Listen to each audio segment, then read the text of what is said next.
Hello and welcome back. Welcome back. Okay, are you ready? We have some work to do. We have some work to do. In fact, we have a lot of work to do with a lot of vocabulary, okay? So, pay careful attention. Question.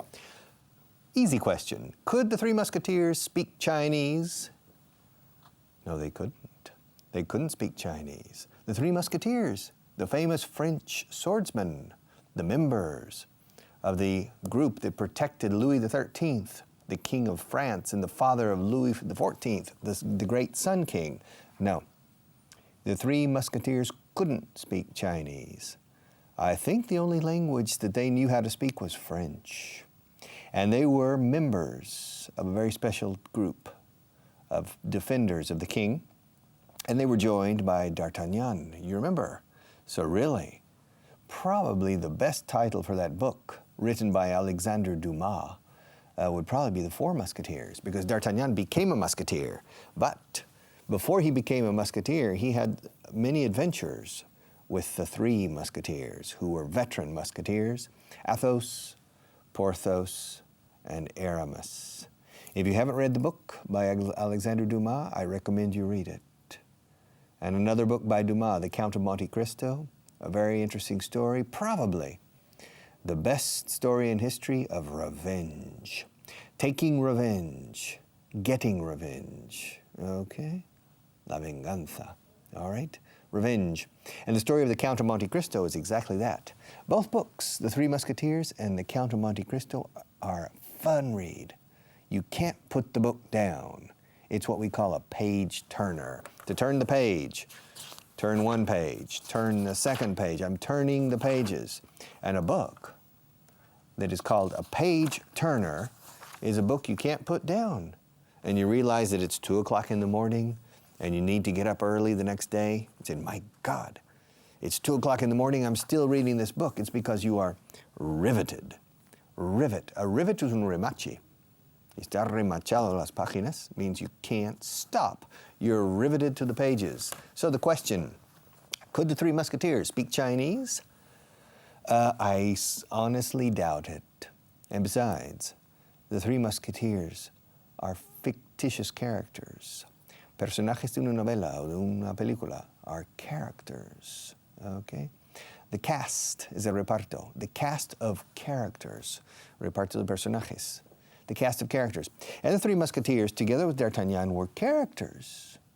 Perhaps they reflected real people, but I doubt it, okay? But it's an interesting story, so if you haven't read The Three Musketeers, I recommend you read it. Number 2, will you and I fly to Siberia tomorrow? I'm not planning to fly to Siberia tomorrow. Are you planning to fly to Siberia tomorrow? Are you planning to fly? También podría decir, are you planning on flying? Planning on going, planning on flying. Also, I could say, do you plan or do you intend to fly to Siberia tomorrow? I honestly doubt it. I doubt that you're going to fly to Siberia tomorrow. Doubt means no creer del todo. Dudo que lo vayas a hacer. I doubt you're going to fly to Siberia, so I'm not flying to Siberia tomorrow, or I'm not planning to fly. So probably it's true that neither you nor I are going to Siberia tomorrow by plane, okay? And if we fly to Siberia, where would we land? Perhaps in Irkutsk, next to the, what's it called, Lake Baikal, the deepest lake in the world, and also the lake that contains more water than any lake in the world. The biggest lake in the world is Lake Superior, which is on the border with the United States and Canada, near Minnesota and Wisconsin, all right? One of the most important towns on Lake Superior is Duluth, Minnesota. That's where Bob Dylan was born. Lake Superior is the biggest lake in the world. If you look in the internet or in an almanac or in a book, it will say that the Caspian Sea is the biggest lake in the world, but the Caspian Sea is salt water, no agua dulce. How do you say agua dulce in English? Fresh. Como agua fresca es lo que decimos en inglés. Fresh water. So Lake Superior is the biggest freshwater lake in the world, but it's not the lake with the most water. The lake that contains the most water is Lake Baikal in the south of Siberia, maybe 100 or 200 kilometers north of Mongolia. All right, that lake contains more water. It's not the biggest lake in the world, but it's the deepest lake in the world. And because it's so deep, it contains more cubic meters of water than any body of fresh water in the world. Okay, so the question, will you and I fly to Siberia tomorrow? No, we won't. Neither you nor I have any intention of flying to Iberia. I have no intention of flying to Iberia and to Siberia, and I imagine you have no intention of flying to Siberia. Have you ever been to Siberia?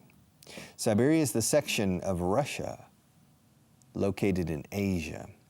Russia is divided into two basic sections, the European part and the Asian, la parte asiática. Existe la palabra Asiatic, pero no lo usamos casi nunca. Decimos ASEAN, Asian. And the Asian part of Russia is very sparsely populated, very sparsely populated. And the European part of Russia is not necessarily densely populated, but it has several cities of more than 1 million people. It has quite a few big cities, the European section. But the Siberian section, the Asian part of Russia, is very sparsely populated. You can drive for 1 day and see nothing. Okay, of course, it's very cold, especially in the north of Siberia, along the tundra and the taiga.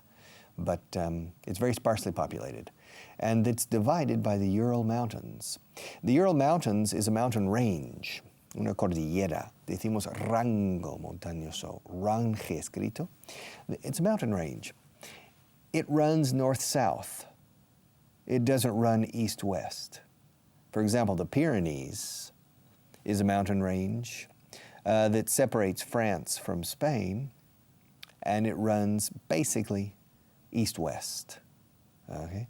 Now, the Rocky Mountains is a mountain range that starts in Canada, practically in Alaska, and runs down to Mexico, and it runs basically north-south. The Himalayas is a mountain range in Asia that starts basically in Afghanistan, goes through northern Pakistan, Kashmir, into India and Nepal, Bhutan, and it runs basically east-west. It runs. And the Ural Mountains in Russia separate the European section, or the European part of Russia, from the Asian part. Okay, Siberia. I'm not going, and you're not going. Neither of us is going to Siberia. Both of us are probably going to stay where we are. I'm not traveling anywhere tomorrow. Are you going anywhere tomorrow? No? So neither you nor I is going anywhere tomorrow. Neither of us is going anywhere. Both of us are planning to stay here. Okay, next question. Should the King of Spain become more involved in politics? What do you think? Do you think the royal family should stay outside of politics? The King of Spain is the head of state. In many countries, there's a head of state and the head of the government. Here in Spain, we have the king, and the king is the head of state, jefe de Estado. Decimos cabeza de Estado en inglés. And the prime minister in Spain is called the president. But really, he's a prime minister because it's a parliamentary system of government here in Spain. And so the current president of Spain is actually significa en realidad. The current president of Spain is actually the prime minister. So Spain has two figures, a head of state and a president or a prime minister. In the United Kingdom, it's the same. The United Kingdom has a head of state, which is the Queen, the current Queen of England, and a prime minister, Gordon Brown right now, Tony Blair for many years, and Margaret Thatcher for many years, etc. France also has two figures. France has a president and a prime minister, which is a bit strange, although you have the same basically in Germany and in Italy. But the difference between France, Germany, and Italy is that the president, in the case of France, is very powerful. Mr. Sarkozy now is the president. And there is a prime minister. In this case, he's from the same political party as Mr. Sarkozy, but sometimes it's not the case, okay? In which case, when there's a president from one party and a prime minister from the other, in France, they call that cohabitation, because both figures are important. Of course, the president is more powerful, but the prime minister also has power. It's called cohabitation. Now, in Germany and in Italy, the president is not a politically important figure. He or she is a respected person, but that person does not have strong influence on the policy decisions of the government. Quite similar to here in Spain. Now, in France, it's different. Why? It's an interesting question. France has traditionally been a centralized country, and a country in which the people loved placing their faith in a powerful person. And the figure of the king in France was always a very important concept. And after the French Revolution, when the king was deposed and then executed, France still remained a lover of people in high power. And so now, with the Constitution created during the de Gaulle presidency in the 1960s or late 1950s, well, they established the figure of the president, 6-year term with a lot of power. Okay, so the question is, should the King of Spain get more involved in politics? In my opinion, no, he shouldn't. The figure of a king could be a figure of a leader, a spiritual guide, a person to respect, a person to provide stability, but not necessarily for a person to get involved in the day-to-day decision-making of policies. So, this question, should the King of Spain become or get more involved? Fijaos, más involucrado, más implicado. Se debe implicar más, se debe involucrar más. Should he get or become more involved? Involved, dos V's, al principio y hacia el final. Involved, se me ven los dientes frontales. Hay que asegurar eso, al hablar en inglés. No involved. Okay, should the King of Spain get involved in politics? No. He shouldn't get involved in politics beyond simple supervision and sometimes perhaps a few suggestions, but with care. All right. Was I your teacher last year? I don't think so. I think most of you were not students of mine last year. Now, I've been teaching on television. This is not my first time on television to teach, okay? I teach on television on the internet, and in the past I have taught on television sporadically in other places. So maybe you've been my student before. Maybe not. Probably not. Probably not. Probably not. It's not very likely that you and I had class together last year.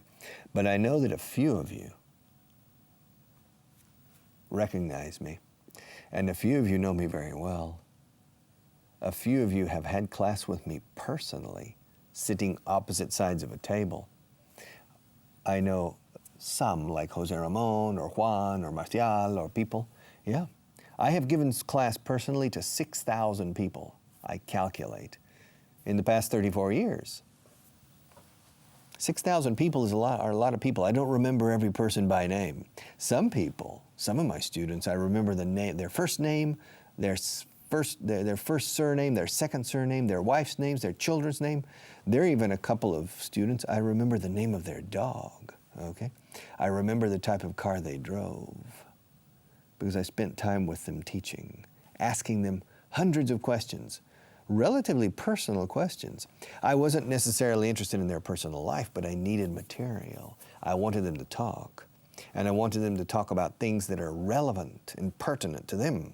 So we talk about family, friends, work, bosses, subordinates, colleagues, okay?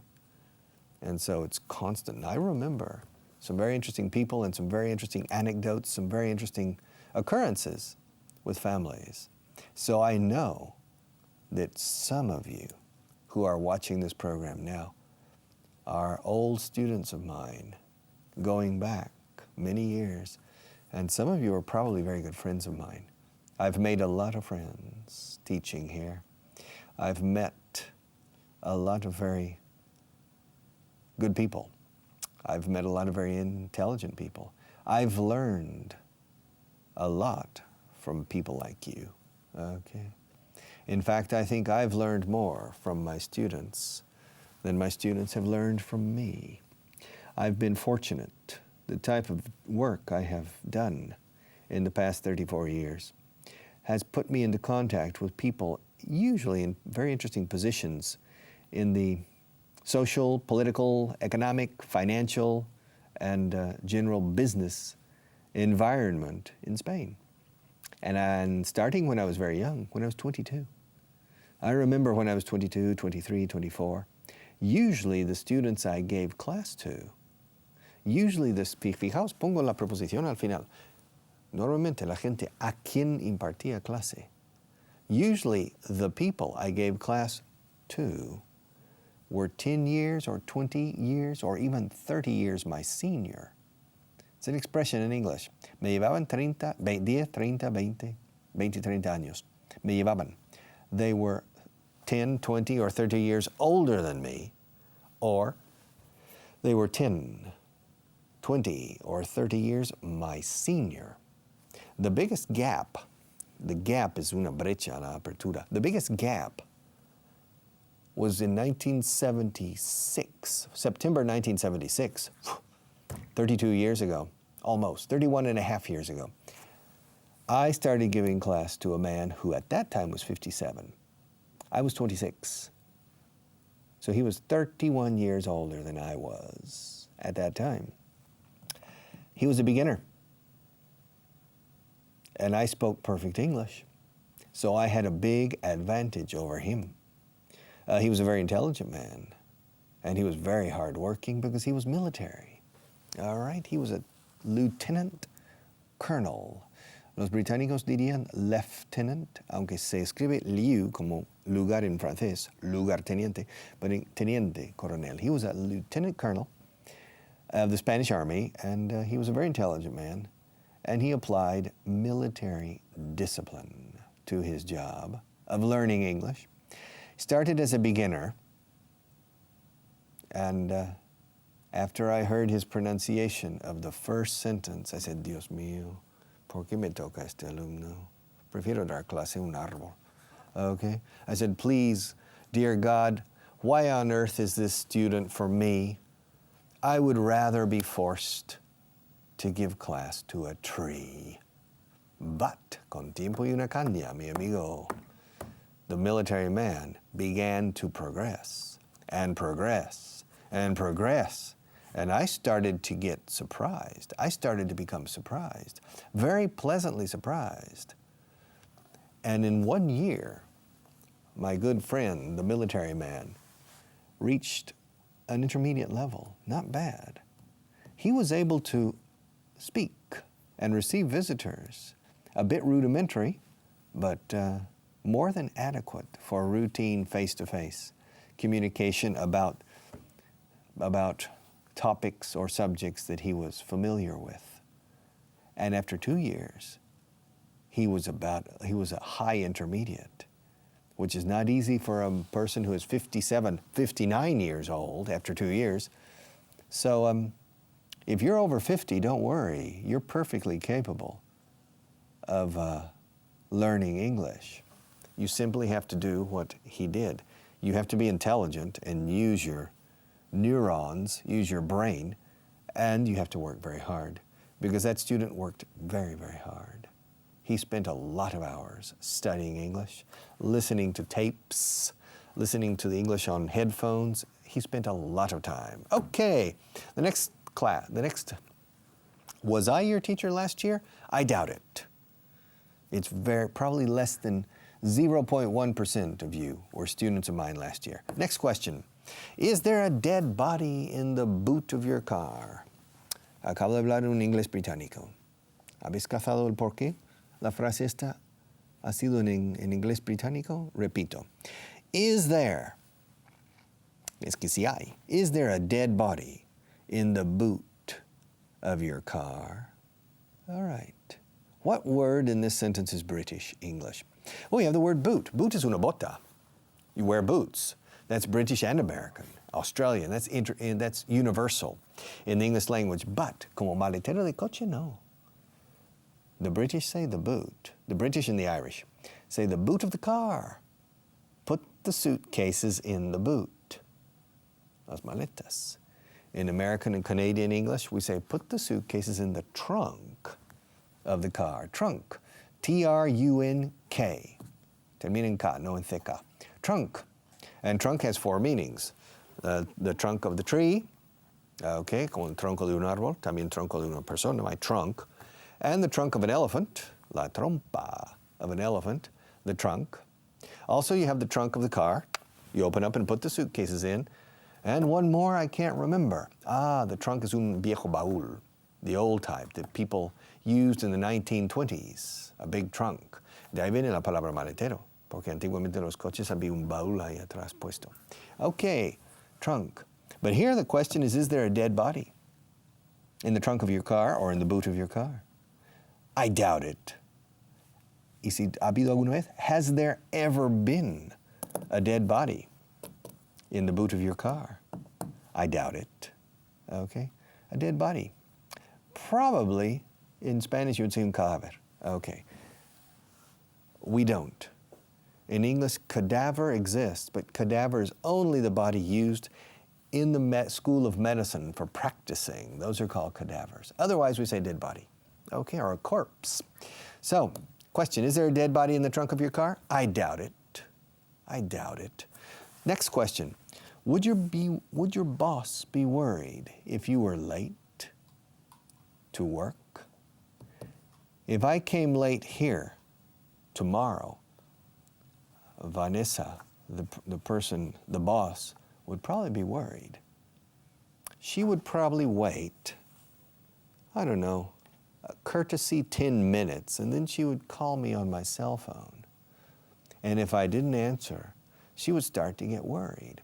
And if after 20 minutes, she would be very worried, and she would call other people trying to find me, okay?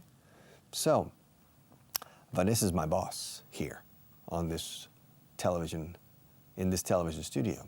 So the question is, would your boss be worried if you were ill? Well, in my case, I don't think Vanessa would be worried if I were ill, but she'd be worried if I were late. Okay. Next question. Do I make your life difficult? Come on, do I really? Am I creating some problems for you by creating anxiety for you? Do I make your life difficult? I don't think so. I think I make your life easier because I'm teaching you English for free. You don't have to pay any money for this. The only cost you incur is incurrir en unos costes. The only cost you incur is your time, okay? Because it doesn't cost any money to watch this program, okay? And so my question is, do I make your life difficult? No, on the contrary.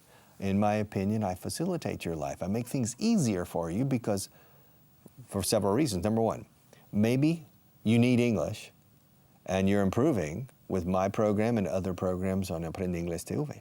So, I don't think me and my colleagues, I don't think we make life difficult for you. I think we make life a bit easier and facilitate the achievement of certain goals. We facilitate the accomplishment of certain necessary tasks that you need to perform. In this case, learning the English language. Other people, some of you who are watching, is because you find it entertaining. You don't really need English. You just say, this is different. It's different from watching culebrones or watching soap operas. It's different from watching news programs. It's different from watching political tertulias. So I'm going to sit down and watch this strange person speak English about strange things, like dead bodies in the trunks of cars. And so I'm serving a function of entertainment in addition to education. So I don't think I'm making your life difficult. I hope not. All right. Well, listen, I have to take a short break. So you're free for about 5 minutes, okay? But please, I need you back in 5 minutes' time. Thank you.